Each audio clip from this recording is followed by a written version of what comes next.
तो last class में अपने ग्राफिकल मेथड स्टार्ट कर दिया था ना। तो उसके बारे में जो भी थ्योरी थी मैंने बता दी थी आपको। किसी को डाउट है क्या? हम्म? अगर कोई चीज़ समझ नहीं है पूछ सकते हो, वरना आगे कंटिन्यू करते हैं।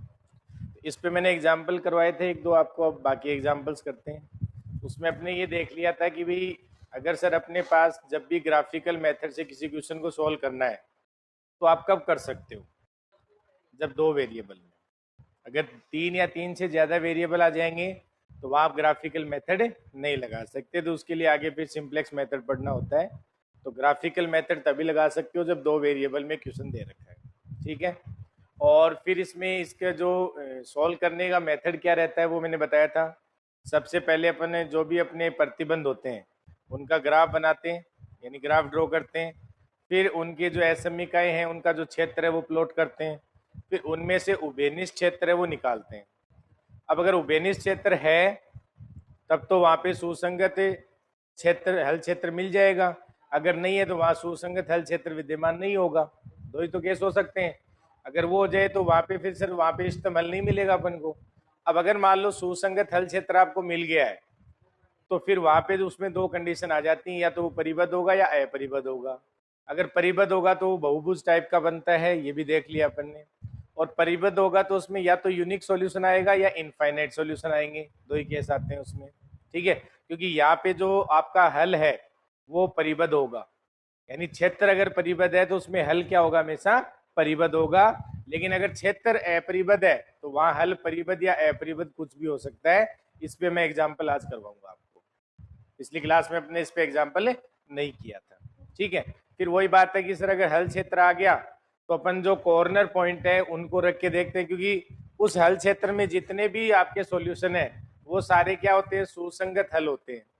और उन्हीं सुसंगत हलों में से क्या बनता है? इष्टतम हल बनता है। लेकिन सर सभी चेक करने की जरूरत नहीं है, आप केवल कॉर्नर पॉइंट है उनको चेक कर लो, और उनमें से जो मैक्सिमाइज करे या मिनिमाइज करे जेड को, वो उसका क्या बन जाता है? इष्टतम हल बन जाता है। और उस पर जो मान आएगा वो इष्टतम मान बन जाता है। ये था कि नहीं? फिर मैंने कहा था कि दो या दो से ज्यादा हल या इनफाइनाइट हल या वैकल्पिक इष्टतम हल कब मिलता है? जब उसमें कम से कम एक, यानी कब चांसेस होते हैं इसको मिलने के लिए? सर उद्देश्य फलन के पैरेलल एक कांस्टेंट होना चाहिए, तभी चांस है। लेकिन इसका मतलब ये नहीं है कि उद्देश्य फलन के पैरेलल कांस्टेंट है तो वहां पे हमेशा इनफाइनाइट सॉल्यूशन होंगे। मैंने एग्जांपल दिया था, वहां एक सॉल्यूशन भी हो सकता है। लेकिन अगर कोई भी कांस्टेंट पैरेलल नहीं है इसका मतलब वहां इनफाइनाइट सॉल्यूशन नहीं हो सकते। ये अपन यहाँ पे आइडिया लगा सकते हैं। आगे बात समझ में? अब अपन एग्जांपल करते हैं इस पे बचे हुए जो अपने जो भी, जैसे मान लो कि हल क्षेत्र है वो अपरिबद्ध हो जाए तो उसमें जो आपका हल है वो परिबद्ध हो सकता है, अपरिबद्ध हो सकता है। इस टाइप की क्वेश्चंस भी करते हैं। एक दो क्वेश्चन आप वैसे भी ट्राई करो। चलो लिखो। तो नेक्स्ट क्वेश्चन लिखे इसमें, मैक्सिमम जेड बराबर, ये करवा थोड़ी दिया देखना, मैक्सिमम जेड बराबर 4x 2x1 प्लस 4x2 करवा दिया था क्या? कंस्टेंट क्या थे इसके? नहीं, x1 plus 2x2 less than equal to 5 करवा दिया कि?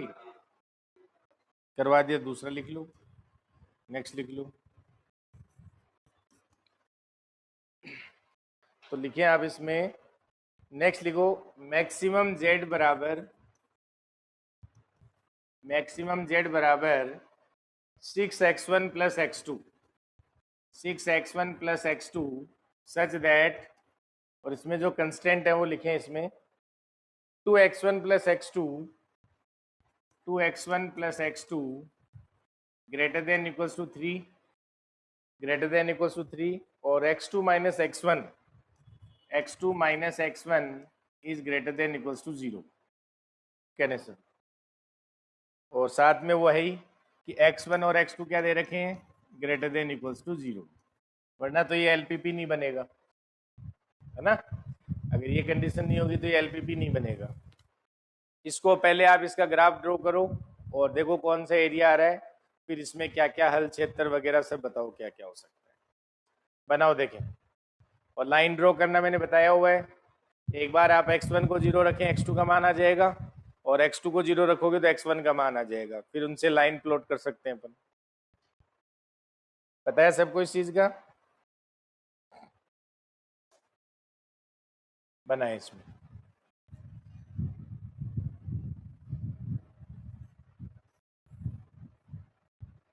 यहाँ अगर मैं x1 लिखूं और यहाँ पे अगर मैं x2 लिखूं,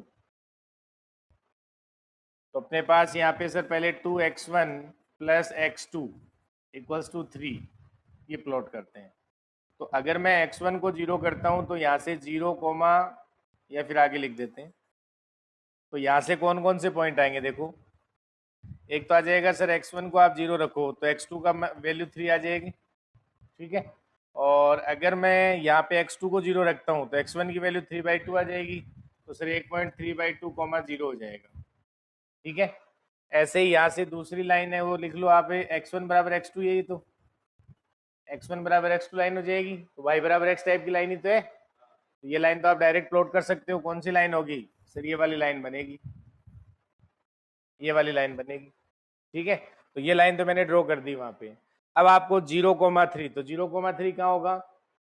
0,3 सर मान लो यहाँ ऊपर है, तो ये पॉइंट लिख लो 0,3। फिर ये कह रहा है 3/2,0, तो 3/2,0 लगभग मान लो यहाँ मान लेते हैं, तो ये अपने पास होगा 3/2,0। इनको मिलाने वाली लाइन, तो ये इनको मिला सकते हो आप, तो सर ये लाइन बनेगी। बताओ हाँ या ना। अब मैंने आपसे ये कहा था कि भाई इसमें लेस इक्वल या ग्रेटर देन इक्वल की जो इनइक्वलिटी होती है, समीकरण होती है, तो उसमें आप कोई एक पॉइंट रख के देख लिया करो एक साइड का। तो अब आप देखो, इधर ध्यान दो। अब वो यहाँ पे जो हमें कंडीशन दे रखी है वो क्या दे रखी है पहले वाले में? अब देखो इसमें 0,0 इसको सेटिस्फाई नहीं कर रहा, इसमें 0,0 सेटिस्फाई कर रहा है कि इसको? इसका मतलब सर उससे उधर होगा, तो इसका मतलब यहाँ से इसका हल क्षेत्र है वो ये आएगा, राइट? समझ पा रहे हो सभी इसको? आया ना? इस लाइन के इस साइड होगा, समझ में आ रही है बात? तो सर इस साइड होगा ये। अब कौन सा काम आएगा वो देखेंगे अपन तो। और ये अपने पास x1 बराबर x2 है, लेकिन ये कह रहा है x2 है वो x1 से बड़ा होना चाहिए। x2 मतलब y, और ये x1 से बड़ा होना चाहिए। तो कौन सा पॉइंट रखें? कोई एक पॉइंट रख के देख लो आप। जैसे मान लो अगर इस साइड वाला आएगा तो आप ये पॉइंट रख लो, आ रहा है क्या उसमें? अरे इसमें रख के देख लो ना, सेटिस्फाई हो रहा है? अरे अब तुम्हें ये लाइन दे रखी है, अब तुम्हें डिसाइड करना है कि इस साइड आएगा या इस साइड आएगा। तो मैंने क्या तरीका बताया था कि इस लाइन के इधर कोई पॉइंट रख लेना और इस लाइन के उधर कोई पॉइंट रख लेना, जिधर सेटिस्फाई कर जाए उधर का क्षेत्र आ जाएगा। तो इसके इधर एक पॉइंट ये पड़ा है ना आपके पास, तो ये रख लो उसमें, और इसके उधर ये पॉइंट पड़ा ये रहा। तो अब आपको पता है इसमें x1 की वैल्यू कितनी है और x2 की वैल्यू कितनी है, तो ये रखनी नहीं आती क्या? इसमें कितना आएगा? अरे यार ये पॉइंट वैल्यू इसमें रखें कितना आएगा? तुम सुनने सुनने कैसे हो रखे हो? सेटिस्फाई नहीं कर रहा ना, इसका मतलब कौन सा एरिया आएगा सर? उधर वाला आएगा। तुम लोग पढ़ के आते हो नहीं पीछे का, तो ऐसे सुन कैसे आ रखी है? हैं? हाँ रिंकू, इतना टाइम नहीं लगना चाहिए बेटा फर्स्ट ग्रेड के विद्यार्थियों को। चिल्ला चिल्ला कह रहा हूँ ये पॉइंट आएगा, वो इतना में तो पता देना चाहिए सर वो उधर वाला आएगा। जागते रहो।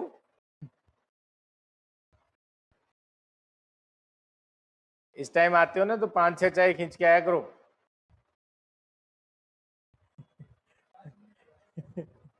और फिर भी नहीं पार पड़े तो थर्मस रख लो एक, तो तुम्हें अलाउ है कि भी आप यहाँ से बैठ के चाय आराम से पीते रहा करो।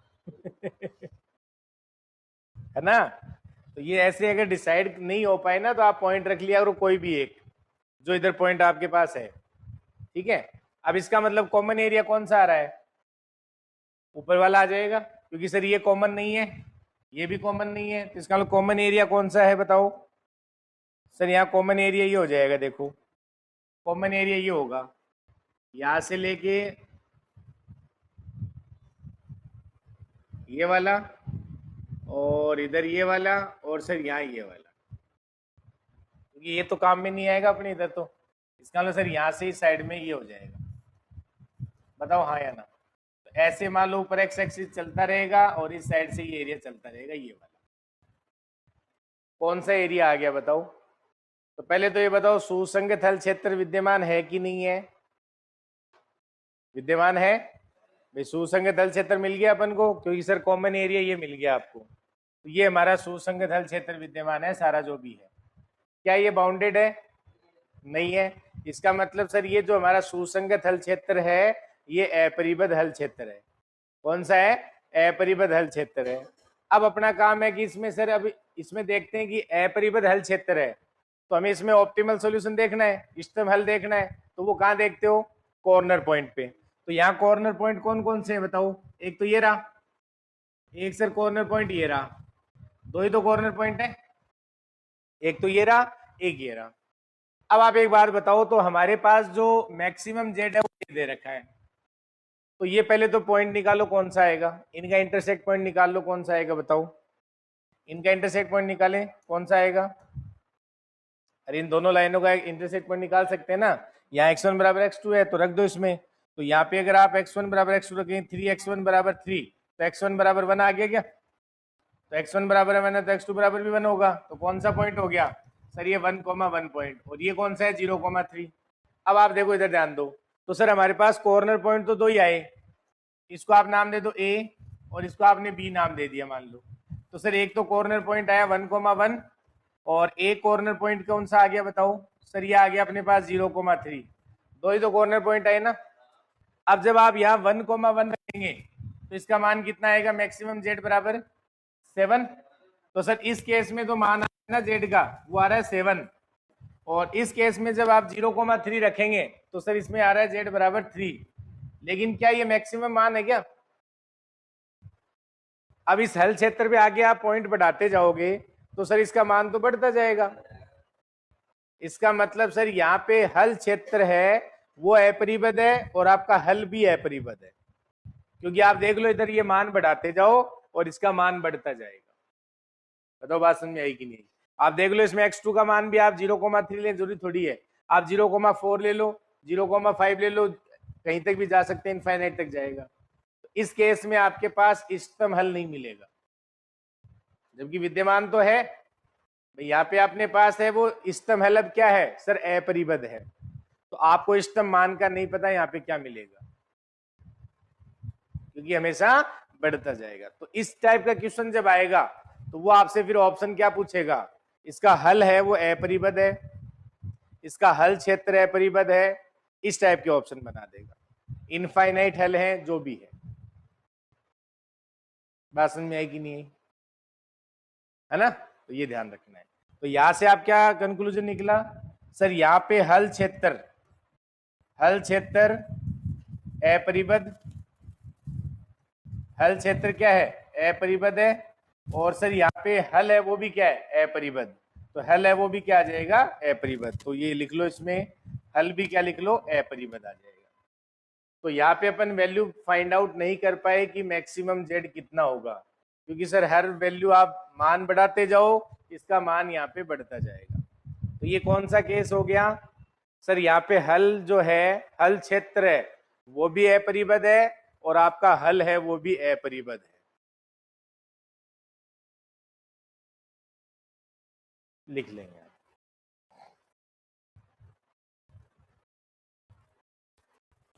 तो आप ये मत कह देना कि ये 7 आ जाएगा इसका आंसर, क्योंकि सर इसमें तो आप ये मान लो इसमें 0,100 पॉइंट भी इसमें आएगा, तो 0,100 रख दोगे तो सर 100 ही आ जाएगा, 0,1 करोड़ रख दो वो भी आएगा इसमें, तो इसका मतलब सर इसका मान अपन फिक्स नहीं बता सकते कितना मैक्सिमम जेड क्या होगा, बढ़ता जाएगा बढ़ता जाएगा। तो ये हमारे पास क्या बन गया, हल क्षेत्र भी अपरिबद्ध हो गया और अपना हल है वो भी क्या हो गया अपरिबद्ध हो गया। तो ये दोनों चीजें आप लिख लेंगे इस क्वेश्चन के अंदर, हल भी अपरिबद्ध है और हल क्षेत्र है वो भी अपरिबद्ध है। आई बात समझ में, बताओ।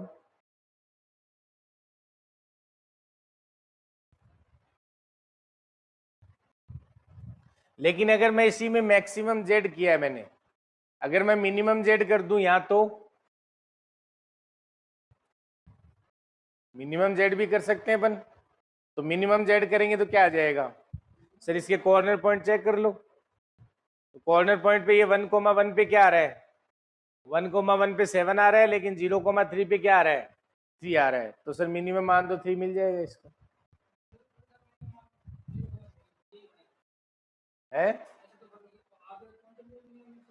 कैसे हो सकता है, मिनिमम पूछा है उसने, कैसे हो सकता है? बिल्कुल कैसे हो सकता है बताओ, मिनिमम नीचे आएंगे ना, ऊपर थोड़ जाएंगे, क्योंकि x1 x2 नेगेटिव नहीं हो सकते। आप ये सोचो भाई x1 x2 तो हमेशा पॉजिटिव रहेंगे ना, और यहाँ पे ये हमेशा प्लस है, यहाँ भी प्लस है, इसका मान तो हमेशा x1 x2 कुछ भी रखो, अगर बढ़ाओगे तो बढ़ता ही जाएगा ना, नहीं? तो ये ध्यान रखेंगे।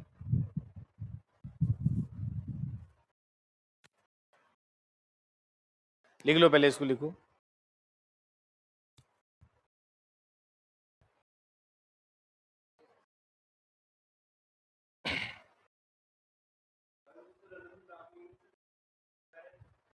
नहीं तो कहाँ मिलेगा हल, इस्तेमाल हल मिलेगा ही नहीं ना इसमें। कौन सा बताओगे, बताओ बताओ, इनफाइनाइट तो छोड़ो, एक तो बताओ।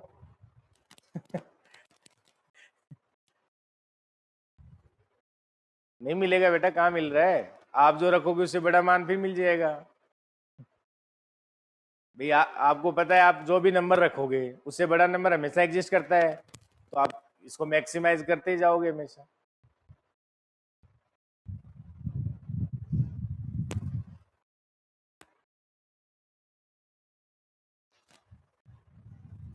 लिखे जल्दी से,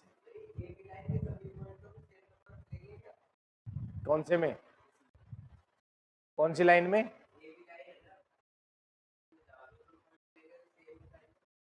पॉइंट सेम क्यों आएंगे, क्या बताया था मैंने? तो मैंने ये बताया था कि अगर आप मैक्सिमम या मिनिमम किससे चेक करते हो, इसी में रखते हो ना। अब इसके एक पैरेलल कंस्ट्रेंट आता है, उसकी बात हुई थी बेटा। पॉइंट सेम क्यों होंगे, एक बात बताओ, ये पॉइंट है 1,1 है, तो ये पॉइंट 1,1 आएगा क्या? ऐसे सेम होने लगे तो इस लाइन का मतलब ही क्या है भाई? वो तो आप ये, वो इसलिए बताया था मैंने कि आप उस लाइन को इस लाइन पे पैरेलल करोगे, तो मैंने आपको बताया था ना कि भाई आप कॉर्नर पॉइंट क्यों रखते हैं। तो मैंने कहा था जब आप इस उद्देश्य फलन को आप ड्रॉ करते हैं, तो वो जब भी आपका बाहर निकलेगा उस लाइन को आप प्लॉट करते जाएंगे, या तो कॉर्नर पॉइंट से होके निकलता है, या मैंने कहा था एक कंस्ट्रेंट के पैरेलल हो जाता है। तो पैरेलल हो जाता है तो उस केस में आप इसमें मान रखो या इसमें रख दो, बात तो एक ही है, नहीं? अरे कोई लाइन अगर इसके पैरेलल आ गई तो उसमें मैक्सिमम कब होगा, वो जब वो मान यहां आएगा, उसमें रखने पे, इसलिए मैंने बताया था। इस लाइन पे पॉइंट सेम क्यों होंगे, लाइन तो किसी हो, पॉइंट तो जब लाइन बढ़ रही है तो पॉइंट बढ़ेंगे नहीं क्या? अरे जब लाइन आपने यहां ली, आपने इसको बढ़ाया, तो पॉइंट तो बढ़ा होगा ना, लाइन कैसे बढ़ेगी?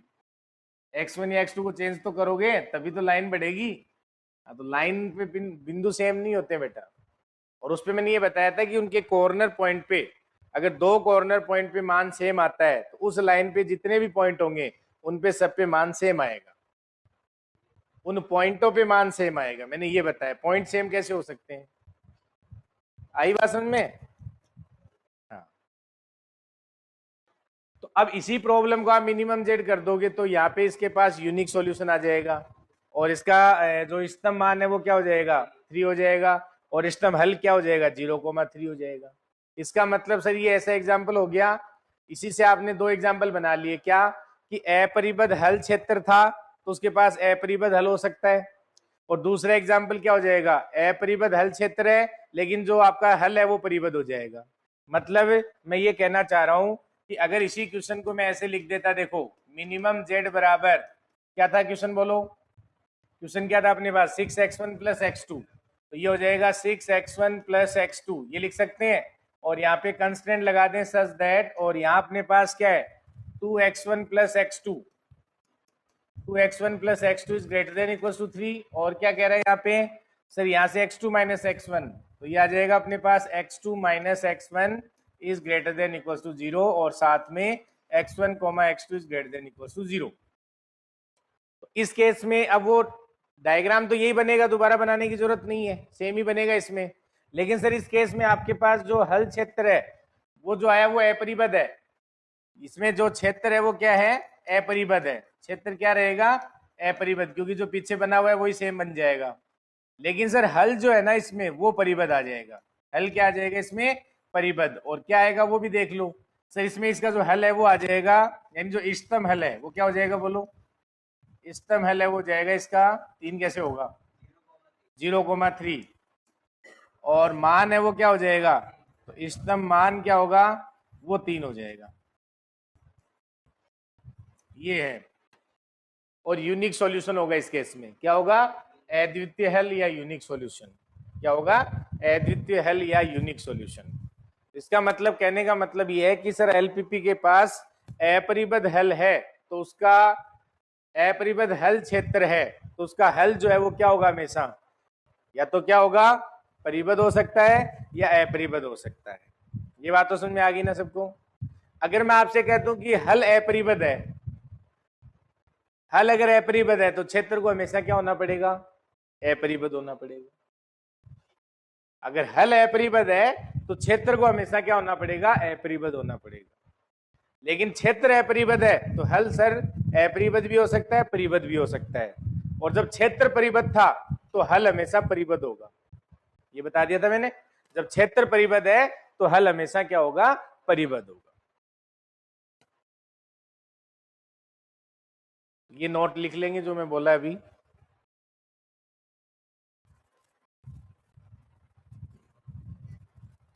तो पहले इसको उतार लो, फिर मैं एक नोट लिखवा देता हूं।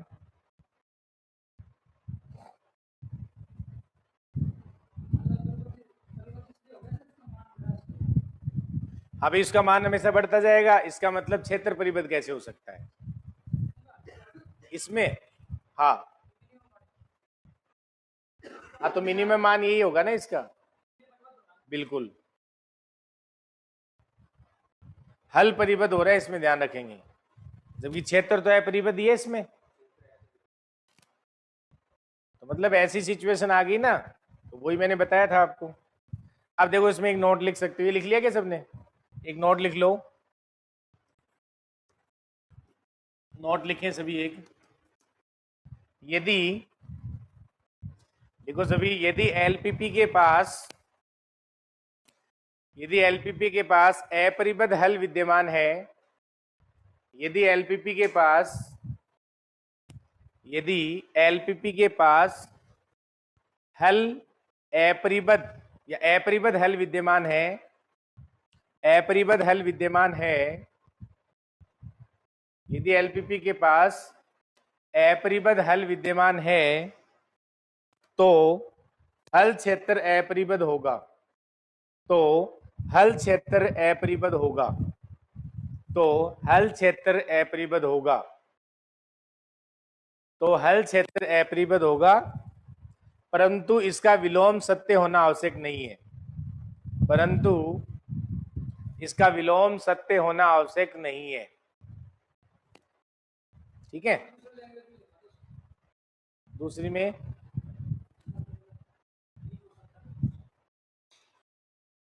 ये तो मैं लिखवा दिया था कल, लिखवाया नहीं था क्या, चलो लिख लो। यदि एलपीपी का हल क्षेत्र अपरिबद्ध है तो एलपीपी का हल परिबद्ध या अपरिबद्ध हो सकता है। यदि, पहले ये लिख लिया कि बताओ, ये लिख लिया कि जो स्टेटमेंट मैंने लिखवाया, क्या लिखा बोलो। यदि एलपीपी के पास अपरिबद्ध हल है तो हल क्षेत्र अपरिबद्ध होगा। ठीक है, इसका विलोम सत्य होना आवश्यक नहीं है, मतलब क्या हुआ वो लिख लो। चलो, यदि एलपीपी के पास अपरिबद्ध हल क्षेत्र है, यदि एलपीपी के पास अपरिबद्ध हल क्षेत्र है, यदि एलपीपी के पास अपरिबद्ध हल क्षेत्र विद्यमान है तो हल परिबद्ध या अपरिबद्ध हो सकता है। तो हल परिबद्ध या अपरिबद्ध हो सकता है, इसका एग्जाम्पल अपन ने लिख लिया। हल परिबद्ध या अपरिबद्ध हो सकता है। बात समझ में आएगी नहीं आई? एग्जाम्पल लिख लिया इसका अपन ने, ठीक है। अब चलो नेक्स्ट एग्जाम्पल करो सभी, तो ये नोट ध्यान रखेंगे। नेक्स्ट एग्जाम्पल करो आप, क्वेश्चन लिखो। मैक्सिमम जेड बराबर दे रखा में x1 plus x2। Maximum Z बराबर x1 plus x2 such that इसके जो कंस्टेंट है वो दे रखे में x1 plus x2 is less than equal to 1। और दूसरा देखें -3x1 plus x2 -3x1 plus x2 is greater than equal to 3। और साथ में x1 x2 ये हमें दे रखा है ग्रेटर देन इक्वल टू 0। ये हमें एलपीपी दे रखी है, लिख लो सभी, ठीक है। इसका देखो पहले तो सुसंगत हल क्षेत्र है या नहीं है तो कौन सा है, परिबद्ध है अपरिबद्ध है, तो इसके बारे में पूरा कंक्लूजन आपको निकालना है। करें सभी इसको। तो सबसे पहले तो आप क्या करेंगे इसमें, सर इसके जो कंस्टेंट दे रखे हैं उनको अपन, जो भी प्रतिबंध दे रखे हैं उनको अपन प्लॉट करेंगे।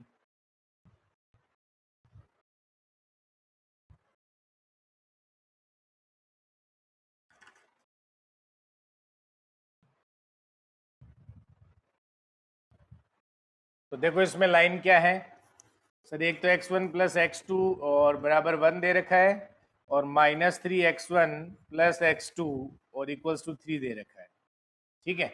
तो यहाँ से ये अपने पास कौन से पॉइंट आएंगे, 1 0 0 1, एक तो ये आ जाएंगे, ठीक है। और यहाँ से देखें तो अगर x2 0 है तो x1 -1 हो जाएगा, तो -1, 0 आ रहा है एक तो, और दूसरा पॉइंट आएगा 0, और ये 0 रख देंगे तो 3, तो 0, 3 आएगा। इनको प्लॉट करो देखो, तो ये मान लेते हैं अपना x2 है, और ये अपना क्या है x1 है, इस पे x2 है, ठीक है। बात समझ में आ गई सबको? और ये पॉइंट होता है अपना 0 0। अब इनको दर्शाओ देखो, 1 0 0 1, तो ये मान लेते हैं कि सर ये 1 0 है, 0 1 है, और यहाँ पे अपना मान लेते हैं ये अपने पास क्या है 1 0 है, ठीक है। तो इन दोनों को मिलाने वाली लाइन ये हो जाएगी, कोई समस्या नहीं है। दूसरा अगर देखें 0,3 कहाँ होगा, सर यहाँ मान लेते हैं ये अपने पास 0,3 है, ठीक है। और -1,0 इस साइड होगा, तो ये मिला लो इसको, तो ये इस टाइप की लाइन बनेगी। समझ में आ रही है बात? ठीक है। अब देखो ये दोनों लाइन ने ड्रॉ कर ली अपन ने, अब इनमें देखते हैं कौन सा एरिया आएगा। तो इसमें कह रहा है लेस देन इक्वल टू 1 है, तो सर ये तो ये कहना चाह रहा है आपसे कौन सा होगा इसमें एरिया, सर ये वाले की बात कर रहे हैं। नहीं, इधर वाला तो काउंट ही नहीं होगा, तो अपन को ड्रॉ करने की जरूरत नहीं है। आगे बात सुन में, अरे ये जो लाइन है इसमें कौन सा एरिया आएगा बेटा, 0 0 रख लो ना, इस लाइन के इधर वाला पॉइंट सेटिस्फाई हो रहा है ना, तो एक पॉइंट रख लो, कोई भी काम हो गया अपना, तो इस लाइन के इधर होगा। अब ये दर्शाने की जरूरत नहीं है ना, ये तो काम ही नहीं आता अपने वैसे भी, क्योंकि इससे इधर रहना है और इससे ऊपर रहना है। आगे बात समझ में। और जब आप इसको प्लॉट करेंगे तो ये क्या आया सर, ये लाइन ये आ गई ये रही। अब इस लाइन के इधर आएगा पॉइंट रखना है, तो इस लाइन के इधर 1,0,1 पॉइंट है कि नहीं है, रख के देख लो। तो 0,1 रखो, हो रहा है सतीश भाई? नहीं हो रहा ना, इसका मतलब सर इस रेखा की इस साइड वाला आएगा, तो इस साइड का मतलब कौन सा आएगा सर, ये वाला। समझ में आ रहा है कि इससे इधर वाला तो मत ड्रॉ करो, क्योंकि ये तो अपने काम का ही नहीं है। कॉमन एरिया कौन सा है, तो सुसंगत हल क्षेत्र विद्यमान नहीं है, तो इष्टतम हल विद्यमान नहीं होगा, ये वो वाला केस आ जाएगा। तो ऐसा केस भी आ सकता है, कोई हल नहीं है इसमें। आगे बात सुन में, तो पहले इसको ड्रॉ कर लो।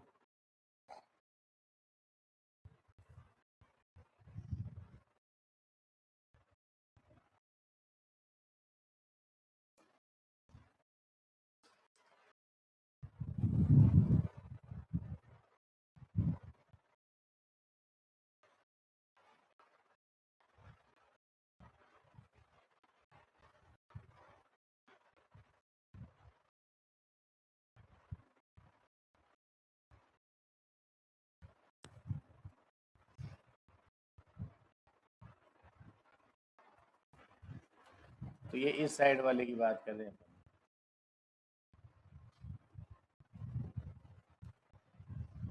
तो इधर ये हो गया और इस साइड में ये हो गया, तो सर कॉमन कुछ नहीं आ रहा है इसमें।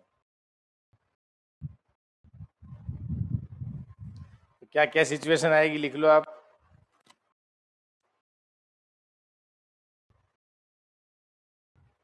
तो सुसंगत हल क्षेत्र विद्यमान नहीं है, एक तो ये केस हो गया। तो जो भी लिखना चाहें इसमें आप लिख सकते हैं। तो सुसंगत हल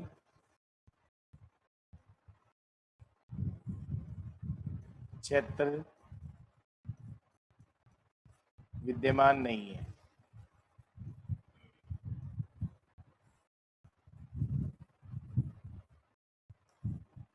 इसका मतलब कोई इष्टतम हल विद्यमान नहीं होगा, कोई इष्टतम हल विद्यमान नहीं होगा, कोई इष्टतम हल विद्यमान नहीं होगा।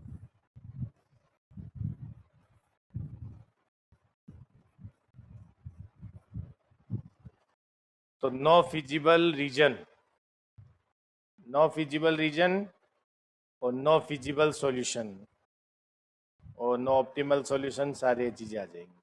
या नो सॉल्यूशन भी लिखा सकता है, कोई हल नहीं है। अब ऑप्शन कुछ भी बना सकता है ना, उसकी मर्जी है। अब लिख दे कोई हल नहीं है, वो भी सही है। तो नो सॉल्यूशन का केस भी लिख सकते हो आप। कोई इष्टतम हल नहीं है मतलब नो ऑप्टिमल सॉल्यूशन, है ना। और no feasible region, no feasible reason.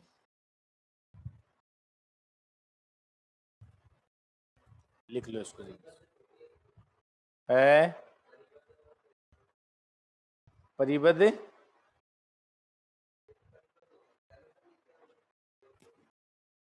दिख रहा है ये। जब सुसंगत हल क्षेत्र ही नहीं है तो परिबद्ध है, परिबद्ध क्यों देखना है? कौन होगा परिबद्ध? परिबद्ध कौन होगा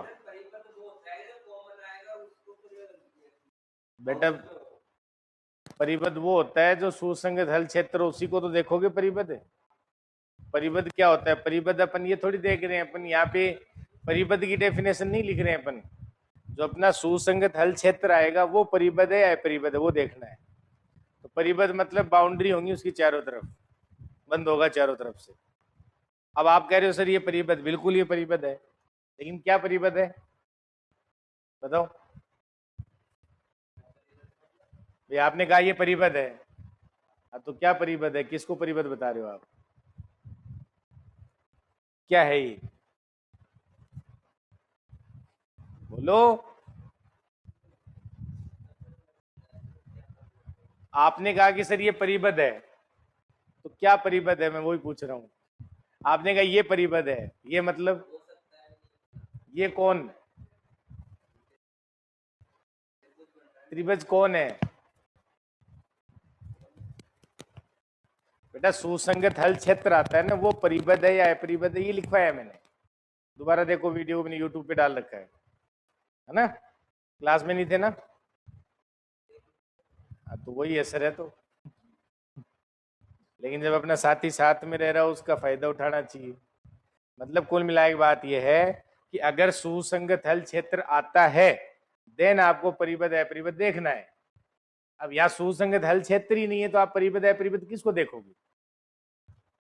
अब ये एरिया जो है वो तो परिबद्ध है, बिल्कुल है, लेकिन उससे हमें क्या करना है?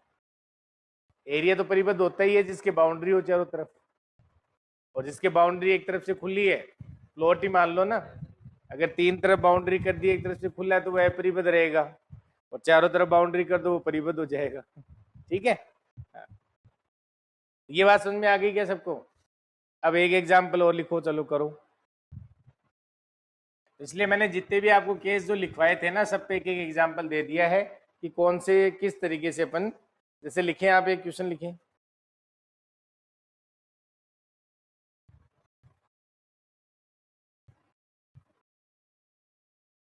देखो मैक्सिमम जेड बराबर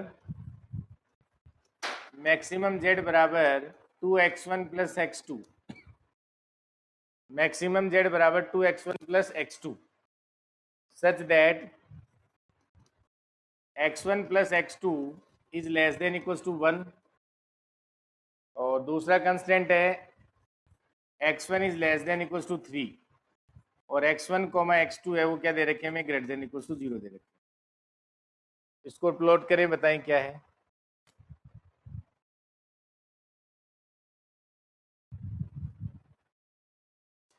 तो पहले तो इसमें डायग्राम बनाओ जल्दी से। सबसे पहले इसमें क्या बनाएंगे यहाँ पे, डायग्राम।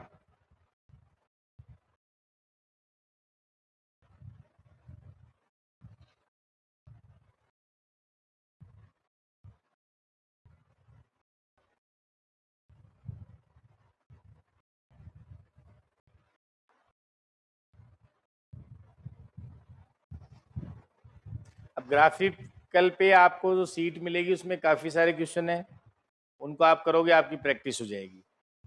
बाकी जो नया केस कुछ बन सकता है वो सारे केस मैंने आपको बता दिए हैं, इसके अलावा कोई नया केस नहीं बनेगा। अब आपका काम है कि इस पे प्रैक्टिस करना, वो आपको मंडे को सीट मिलेगी, उसमें आप प्रैक्टिस कर लेना अच्छे से, तो आपकी यहाँ पे चीजें सारी क्लियर हो जाएंगी।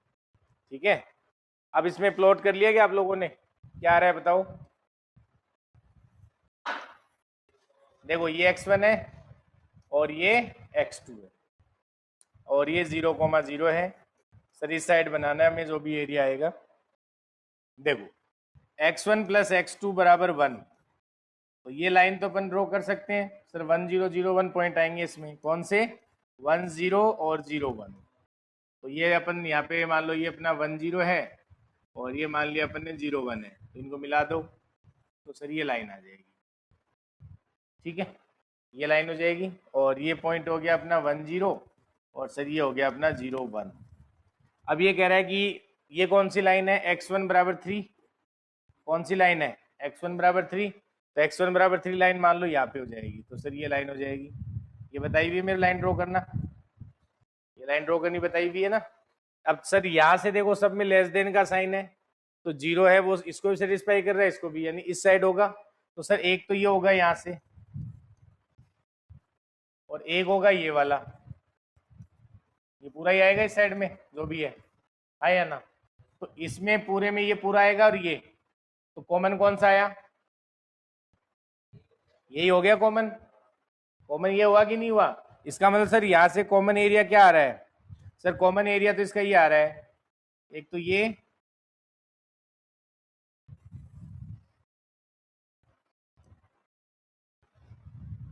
यहाँ से कॉमन एरिया क्या आ रहा है, ये बन रहा है, ये वाला सारा कॉमन बन रहा है। ठीक है, ये सारा कॉमन आ रहा है, ये वाला जो एरिया। हाँ हाँ, 0 0 सिटीज में, हाँ ये वाला एरिया आ रहा है।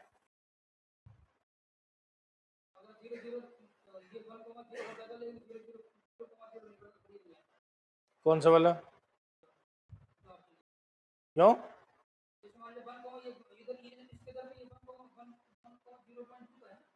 हाँ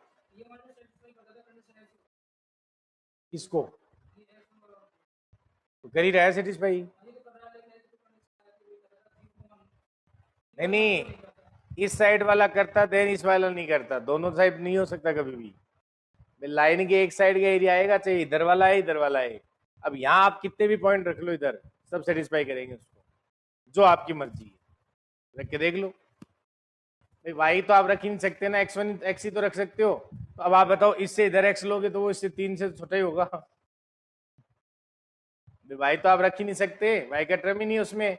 इसका मतलब आप सर इस 3 से छोटा कोई x ले लो तो वो छोटा ही तो आएगा, मतलब ये एरिया ही आएगा हमेशा। लेकिन आप एक बात बताओ, मैंने इसलिए नहीं करवाया क्वेश्चन, ये जो मैंने कंस्टेंट लिया है x1 less than equal to 3, अगर ये कंस्टेंट इसमें नहीं होता तब भी तो एरिया यही आता। इसका मतलब ये फालतू है, और फालतू उसको क्या बोलते हैं, अनावश्यक प्रतिबंध। अनावश्यक प्रतिबंध याद करो, जो मैंने पहला लेक्चर लिया था ग्राफिकल का, फर्स्ट लेक्चर, उसमें पहले मैंने आपको वर्ड लिखवाए थे सारे, तो उसमें एक अनावश्यक प्रतिबंध नाम था, रिडेंडेंट कंस्ट्रेंट लिखवाया था मैंने, याद है? तो वो ये होता है, बेनिस्ट यही हो जाता, फिर एक ही होता। तो भाई इसका तो आने नहीं आने का फर्क पड़ा है क्या आपके कुछ? एक होगा तो बेनिस्ट यही हो जाएगा ना बेटा, बिल्कुल। भाई जरूरी थोड़ी है एलपीपी में कंस्ट्रेंट मैंने कहीं लिखवाया कि कम से कम 2 होंगे, तो फिर पेपर ने कहा लिखा है ऐसा? भाई हमें ये पता है कि x1 से इधर रहेगा, x2 से इस साइड में रहेगा, ये तो कंफर्म है क्योंकि ये वैल्यू तो आएगी। अगर ऋणात्मक प्रतिबंध सेटिस्फाई नहीं होगा तो एलपीपी नहीं बनेगी फिर तो। अब आपको मान लो यहाँ केवल ये एक ही दे रखा है, तो फिर तो यही होगा ना। और करवाया ना मैंने कल क्वेश्चन, ये एक ही लिया था जिसमें, याद करो, मिनिमम जेड की प्रॉब्लम ली थी मैंने, और यहाँ x1 प्लस x2 लिया था, और यहाँ भी x1 plus x2 less than equal to 1 लिया था। करा था बेटा, देखो मैंने वो कराया था कि जब लाइन है वो पैरेलल है कंस्ट्रेंट के, लेकिन वहां यूनिक सॉल्यूशन आ रहा था।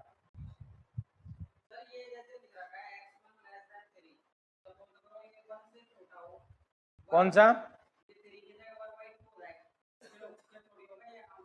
नहीं, फिर अनावश्यक क्यों होगा? फिर प्रतिबंध ये नहीं आएगा, फिर तो यूं बनेगा, तो ये वाला भाग आएगा ना। अनावश्यक का मतलब है कि उसका होना नहीं होना कोई फर्क नहीं डालता है। वो अनावश्यक, अनावश्यक मतलब फालतू होना, मतलब जो ऐसा इंसान हो जिसका होने नहीं होने का फर्क ही नहीं पड़ता हो।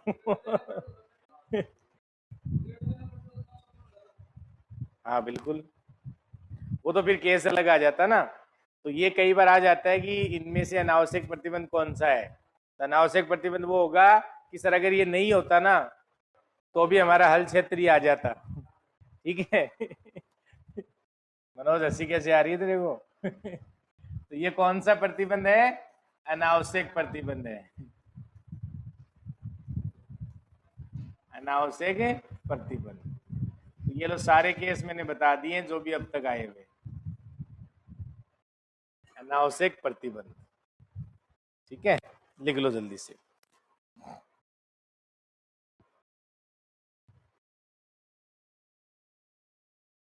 अब एक दो क्वेश्चन मेरे को करके दिखाओ, फिर आगे नया टॉपिक स्टार्ट करेंगे। ग्राफिकल अपना कंप्लीट हो गया, वो तो है ही, सब है ही। सुसंगत हल क्षेत्र भी है, बाउंडेड भी है, और सॉल्यूशन भी निकाल लो चाहे। सॉल्यूशन क्या आएगा बोलो? सॉल्यूशन क्या आ जाएगा इसका? मतलब स्तंभ हल क्या आएगा? स्तंभ हल रख ले, चेक कर लो इसमें, देखो इसको ओ मान लो 0 0, और एक ए मान लो जो 1 0 है, और बी मान लो जिसमें 0 1 है। तो इसमें जेड के मान निकाल लो, बताओ क्या आएंगे? जेड के मान निकाल लो, क्या आएंगे बोलो? इस केस में जेड का मान 0 आ जाएगा, इस केस में 1 0 पे क्या आ रहा है? 2, और इस पे क्या आ रहा है? 1। इसका स्तंभ हल कौन सा है सर? ये रहा। तो स्तंभ हल है 1 0, और स्तंभ मान क्या है? 2 है। वो सारी चीजें आएंगी, लेकिन इसमें ऑप्शन ये डाल सकता है अनावश्यक प्रतिबंध वाला, है ना, अनावश्यक प्रतिबंध।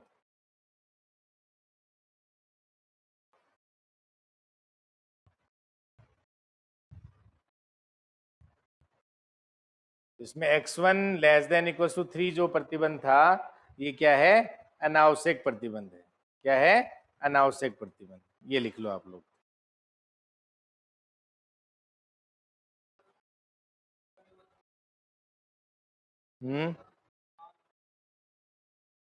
स्तंभ हल है ये रहा 1 0, स्तंभ मान है वो 2 हो जाएगा।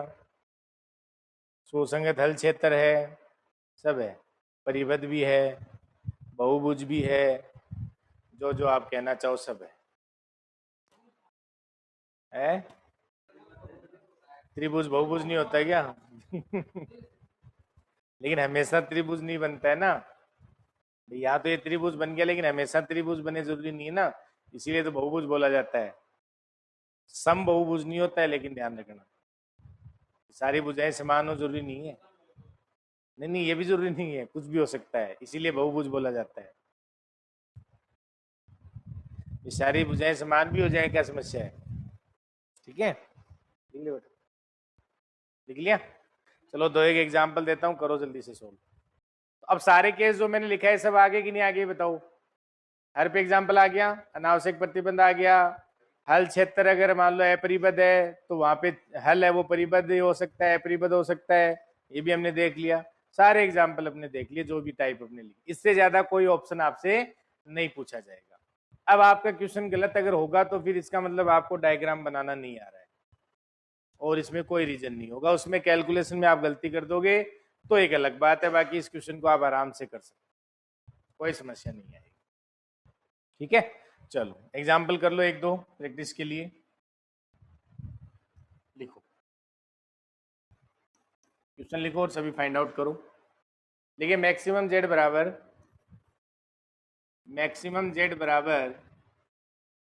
3x1 plus 5x2, 3x1 plus 5x2 such that, और इसके जो कंस्टेंट है वो लिखें, x1 is less than equal to 4,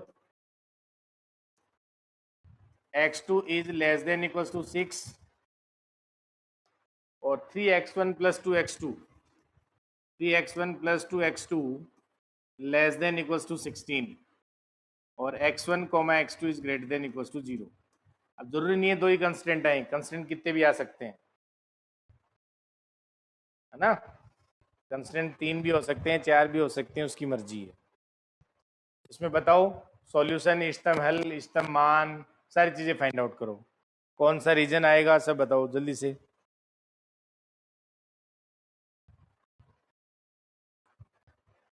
करो और आंसर बताओ फटाफट।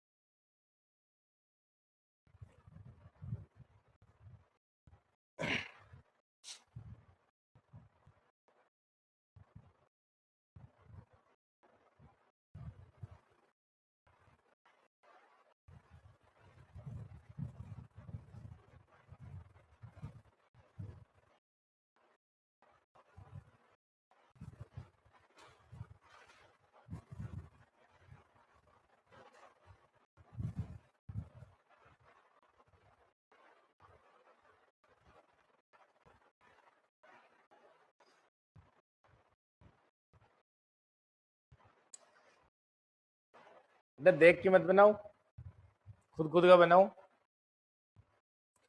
बाद में मैं यहाँ बनाऊंगा ना उसमें मैच कर लेना।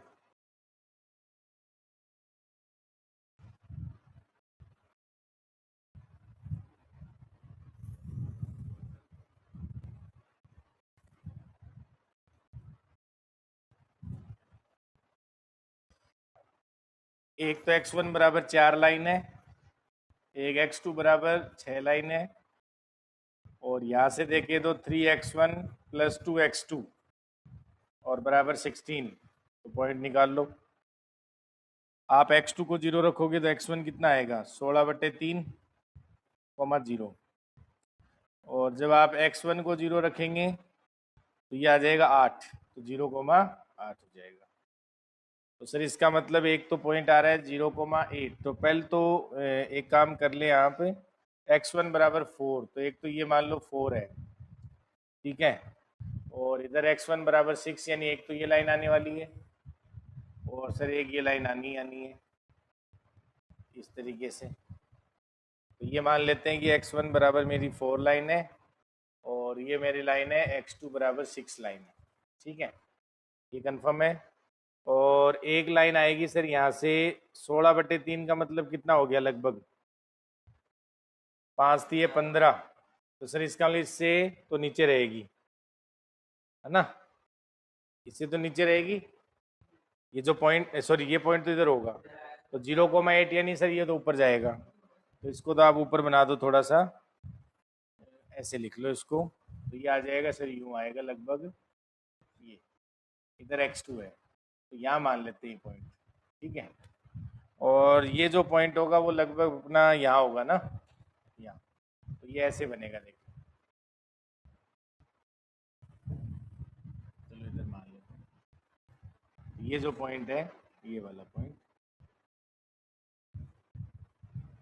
ये पॉइंट अपन ने मान लिया कौन सा है, 16/3 कॉमा 0, और ये मान लिया अपने 0,8, बताओ समझ में आया कि नहीं है?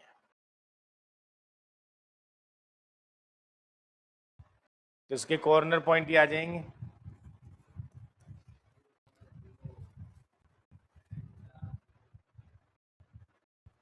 अब किसी को मान लो ये पता करना है कि सर ये जो हमारे पास है ये पॉइंट, अब ये पॉइंट कौन सा आएगा, ये पॉइंट कौन सा आएगा, 4,6 आएगा। अब मान लो किसी को पता करना है कि इससे इधर रहेगा या इस ये लाइन ऊपर से जाएगी या नीचे से जाएगी, मान लो कंफ्यूजन हो जाए, तो ये पॉइंट अपना 4,6 है ये वाला, तो 4,6 इसमें रख ले, देख लो, देखो इधर ध्यान दो। अगर मान लो चिंता हो जाए ना कि 4,6 है वो इधर रहेगा या उधर रहेगा, तो इसमें रख के देख लो। तो 4,6 रखेंगे, ये मान क्या आएगा, बड़ा बड़ा आएगा ना ये मान, इसका मतलब सर वो मान ऊपर रह जाएगा, सेटिस्फाई नहीं कर रहा ना इससे, तो सर नया तो इसके ऊपर आएगा लाइन पे और ना इससे कम होगा, वो किस साइड में रहेगा, उस साइड में। मेरी बात समझ पा रहे हो क्या? मान लो कि अब देखो ऐसे आपने ये यूं खींच दिए यूं खींच दिए, जरूरी नहीं है मान सही आए, क्योंकि आपको तो आपने कौन से स्केल से खींचे हैं, समझ में आ रही है मेरी बात? भाई अपने स्केल से थोड़ी खींचे हैं, तो ऐसे कैसे आइडिया लगे कौन किधर आएगा। तो अपनी समस्या यही तो थी कि भाई सर ये लाइन जो जा रही है वो इस पॉइंट से गुजर रही हो गई, हो सकता है इस पॉइंट से उधर साइड से जा रही हो सकता है इस साइड से जाए, तो स्केल से नहीं बनाओगे तो अपने को पता नहीं चलेगा, लेकिन ये पॉइंट रख के देख लेना, अगर ये इस लाइन पे होगा तो इसको सेटिस्फाई करेगा, और अगर ये इस लाइन से इस साइड होगा तो इसको सेटिस्फाई करेगा, मतलब लेस देन होगा 16 से, और अगर उस साइड होगा मतलब 16 से ग्रेटर वैल्यू आएगी, तो रखो इसमें। तो ये पॉइंट है 4,6, इसमें रखो, देखो कितना आ रहा है, 4×3 12 और 6×2 12 यानी 24 आ रहा है। इसका मतलब सर ये इस साइड नहीं है ना ऊपर है उस साइड, इसका मतलब सही डायग्राम है। बात समझ में आ गई ना? ये चीज आपको ध्यान रखनी है, क्योंकि आग अगर स्केल से बनाते हैं तब तो कोई समस्या नहीं है, वरना अपन तो लाइन ऐसे ही खींच रहे हैं, तो ऐसे खींच रहे हैं वहां पे कई बार गड़बड़ हो जाती है, ध्यान रखना। हाँ भाई हमें इसी, बाकी की तो कोई दिक्कत ही नहीं है, इस पॉइंट की तो दिक्कत है कि मान लो क्या पता ये लाइन इस पॉइंट से गुजर रही होती, तो वो हमने रख के देख लिया सर सेटिस्फाई नहीं कर रही, फिर क्या पता ये पॉइंट इस लाइन की साइड होता। हाँ नहीं नहीं लाइन इधर ही जाएगी ना, रख के देख लो ना, तो अपन ने रखा तो चॉइस आ गया ना मान, तो इस साइड कैसे हो सकता है पॉइंट, उसी साइड होगा ना, क्योंकि चॉइस 16 से बड़ा होता है ना बेटा, आगे ना बात समझ में, ये ध्यान रखना है। इसका मतलब एरिया देखो कौन सा आएगा सर, इससे ये कह रहा है 6 से नीचे, मतलब ये वाला, और ये कह रहा है सर इस साइड वाला, और ये कह रहा है इस साइड वाला, आ गया कि नहीं आ गया बोलो, ये वाला, ये लो। तो ये पॉइंट अपने पास है कौन सा है 4,0, और ये पॉइंट कौन सा है 0,6। सर ये दो पॉइंट कॉर्नर पॉइंट है, ये निकालने पड़ेंगे आपको, ये निकालने पड़ेंगे, तभी तो आप इसका मान बता पाओगे। तो यहाँ से देखो ये कौन सा पॉइंट x1 बराबर 4, तो सर x1 बराबर 4 इसमें रख दो, तो x1 बराबर 4 रखेंगे तो ये 4×3 12, और 4×3 12 का मतलब हो जाएगा इधर तो 4, तो सर ये आ गया x2 का मान 2, 2 आ गया ना, तो इसका मतलब 4,2, ये पॉइंट कौन सा आ गया 4,2 आ गया। फिर ये पॉइंट है तो यहाँ से x2 बराबर 6 रख दो, तो x2 बराबर 6 रखेंगे तो 12 हो जाएगा, तो सर 4, तो 4/3, तो क्या आ गया 4/3, 6, 4/3, 6। पॉइंट तो निकालने आ रहे हैं कौन भाई, ये पॉइंट किन का इंटरसेक्शन है सर, इस लाइन और इस लाइन का, तो मैंने x1 बराबर 4 रख दिया। ये पॉइंट किन का इंटरसेक्शन है सर, x2 बराबर 6 और इस लाइन का, तो इस लाइन में x2 बराबर 6 रख दिया, तो x1 का मान आ गया। तो अब आपका जो कॉर्नर पॉइंट है वो कौन कौन से आ गए सर, कॉर्नर पॉइंट एक तो आ गया 0 0, और कौन सा आ रहा है 4,0, और कौन सा आ रहा है 0,6, और कौन सा आ रहा है 4/3, 6, और कौन सा आ रहा है 4/2, सॉरी 4,2, ये तो आ रहे हैं। अब इन पे जेड के मान बता दो जल्दी जल्दी क्या आ रहे हैं, मैक्सिमाइज ही करना है ना, तो रख के देख लो क्या आ रहे हैं, तो जेड रख लो पहले उधर ही, क्या है जेड, मैक्सिमम जेड बराबर क्या है 3x1 + 5x2, रखो इसमें मान, ये तो 0 हो गया, और 4,0 पे कितना आएगा 12, और 0,6 पे आएगा 30, और ये आ जाएगा अपना 6×5 30, और 4 34, और ये निकालें तो 4 और 2, तो 4 3 12 और 2 22। तो कौन सा बना? सही है क्या? मान चेक कर लियो। तो इष्टतम हल कौन सा हो गया सर? 4/3, 6। इष्टतम मान क्या हो गया? 34 हो गया। तो पहले डायग्राम बना लो जल्दी से।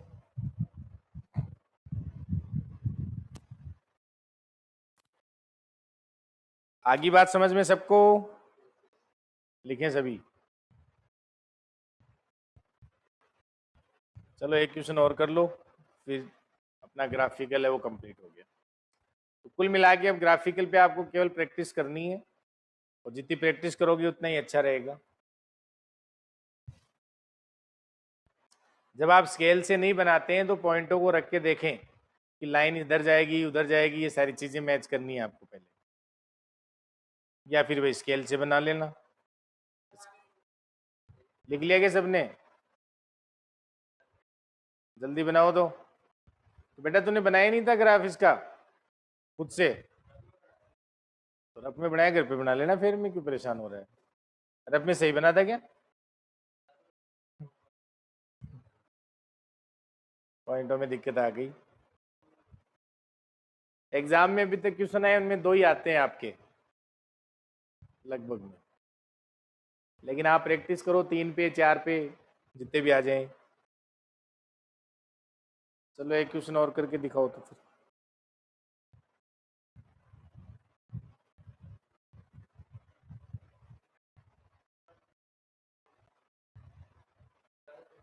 और इस क्वेश्चन पे ऐसे गोला कर लेना, ये मैं आगे काम में लूंगा। इस क्वेश्चन पे गोला कर लेना ऐसे, आगे मैं काम में लूंगा इसको दोबारा। तो फिर आपके पास ये तुरंत आ जाना चाहिए, मैं तुरंत कहूँ ये निकालो तो तुरंत आपके पास आ जाना चाहिए। ठीक है, ये आ गया, सबने निकाल लिया ये। नेक्स्ट लिखो। गोला इसलिए नहीं करना है कि गलत है है ना क्योंकि आगे जब अपन अब आगे पढ़ेंगे कि भाई अपने पास आधारी हल कैसे निकालते हैं, आधारी सुसंगत हल कितने होते हैं, उसमें अपभ्रष्ट आपने नाम सुनाओ, अनअपभ्रष्ट हल सुने हुए क्या, डीजनरेसी, नॉन डीजनरेसी, अब ये सारी चीजें आएंगी आपके। और वहां से एक क्वेश्चन बनता ही बनता है, मैक्सिमम बच्चे उसको छोड़ के चले जाते हैं। तो उसको फिर अपन ग्राफिकल से कंपेयर करेंगे, जो कॉलेज लेक्चर में पूछा हुआ है शायद। बाकी तुम्हारे तो अभी तक नहीं आया है, लेकिन मैं भी आ जाए चीजें। चलो, एक तो लिखने का टाइम बना अपना, थोड़ा सा स्पीड बढ़ाओ भाई। मैक्सिमम जेड बराबर 3x1 plus 9x2, 3x1 plus 9x2 such that, और जो अपने पास कंस्टेंट है वो लिखे x1 plus 4x2 less than equals to 8। ठीक है, दूसरा लिखे x1 प्लस 2x2 और लेस देन इक्वल्स टू 4, और x1 comma x2 is greater than equals to 0। करो सभी इस क्वेश्चन को।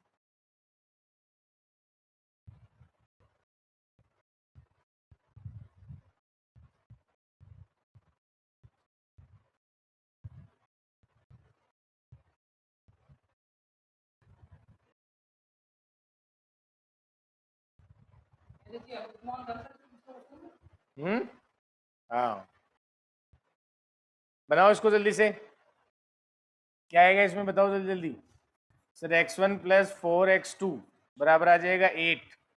इसमें पॉइंट क्या आ जाएंगे, जब आप x1 को 0 रखेंगे तो x2 2 आ जाएगा, x2 क्या आ जाएगा 2, x2 आ जाएगा 2 अपने पास। ठीक है, और जब x2 को 0 रखेंगे तो x1 आ जाएगा 8, तो 8 कोमा 0 आ जाएगा। ठीक है, और यहाँ से अपने पास आ जाएगा x1 प्लस 2x2 और ये इक्वल्स टू 4 आ जाएगा, तो यहाँ से पॉइंट x1 को 0 रखेंगे तो 0 कोमा और ये 2 आ जाएगा। ठीक है, और यहाँ आ जाएगा अपने पास 0 4 कोमा 0, 4 कोमा 0।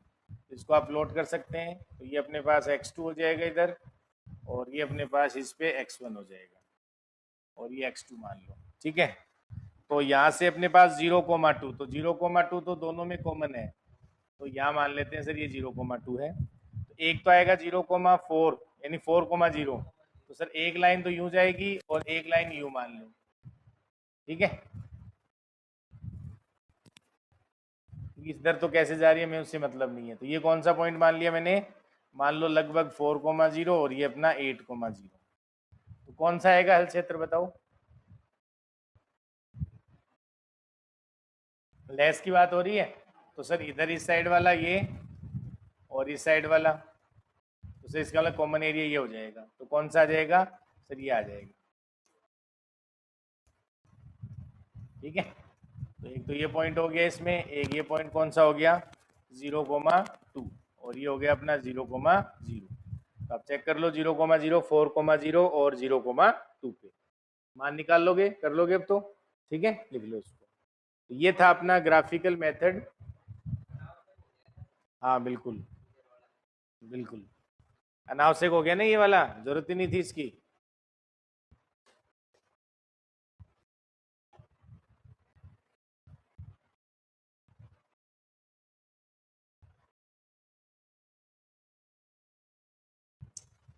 ठीक है, तो ये था अपना ग्राफिकल मेथड। किसी को कोई डाउट है तो पूछ सकता है, फिर नेक्स्ट इसमें स्टार्ट करते हैं अपन। तो ये अपना कंप्लीट हो गया। इसमें अब आप देख लेना कॉर्नर पॉइंट कौन से आगे 0,0, 4,0, 0,2। तो ये इसमें मैक्सिमम जेड देख लो किस पे हो रहा है। तो 4,0 पे हो रहा है क्या, ये 0,2 पे हो रहा है। 4,0 रखेंगे तो 12 ही हो रहा है, 0,2 पे हो रहा है। तो 0,2 क्या आ जाएगा इसका इष्टतम हल आ जाएगा। 0,2 क्या आ जाएगा इष्टतम हल, और मान आ जाएगा 18 आ जाएगा, यूनिक सॉल्यूशन हो जाएगा, ठीक है। चलो, तो ये कवर कर लेना सभी लोग, है ना।